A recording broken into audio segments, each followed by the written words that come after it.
안녕하십니까. 오늘은 요한복음 5장 28절에서 29절의 말씀으로 아들에 관한 네 번째라는 제목으로 하나님의 말씀을 나누고자 합니다. 본 말씀은 이를 놀랍게 여기지 말라. 무덤 속에 있는 자가 다 그의 음성을 들을 때가 오나니 선한 일을 행한 자는 생명의 부활로 악한 일을 행한 자는 심판의 부활로 나오리라. 예수께서는 부활을 놀랍게 여기지 말라고 말씀하시고 죽은 자의 부활은 예수의 음성을 들을 때 일어납니다. 이것은 모든 자에게 임하는 것입니다. 아담 때 죽은 자부터 지금까지 살아있는 자는 마지막 심판 때 선한 일을 행한 자는 생명의 부활로 나올 것입니다.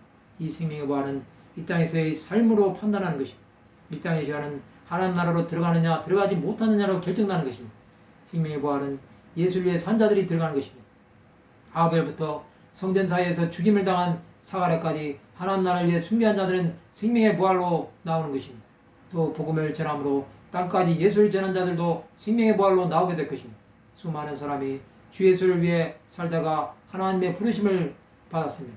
그러나 악한 일을 행한 자는 심판의 부활로 나오는 것입니다. 심판의 부활은 악한 자들에게 임하는 것입니다. 죽은 자들이 자기 행위를 따라 책들에 기록된 대로 심판을 받습니다. 또 바다가 그 가운데서 죽은 자들을 내줍니다. 사망과 음부도 그 가운데서 죽은 자들을 내줍니다.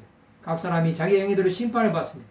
사망과 음부도 불못에 던져지니 이것은 둘째 사망 곧 불못입니다. 누구든지 생명책에 기록되지 못한 자는 불못에 던져지는 것입니다.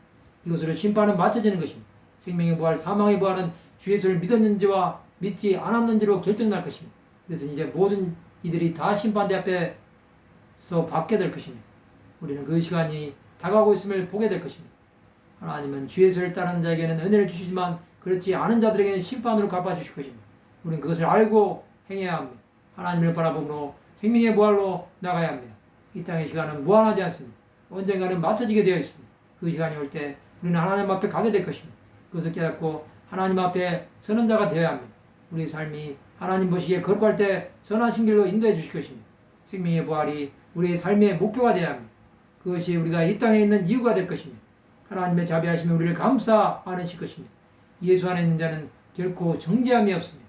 이것을 믿음으로 죄에서 해방되어 하나님의 것으로 새로워지시기 바랍니다. 우리는 그리스도로 충만하여야 합니다.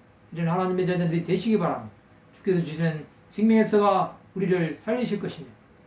우리는 마지막까지 생명을 위해 달려가는 사람들이 되어야 합니다. 이것이 우리의 자랑이요 면류관이 되어야 합니다. 이런 그리스도인들이 되시기 바랍니다. 말씀을 마치고자 합니다. 선한 일을 행함으로 생명의 부활로 나오는 하나님의 백성들이 되시기를 주님의 이름으로 축원합니다.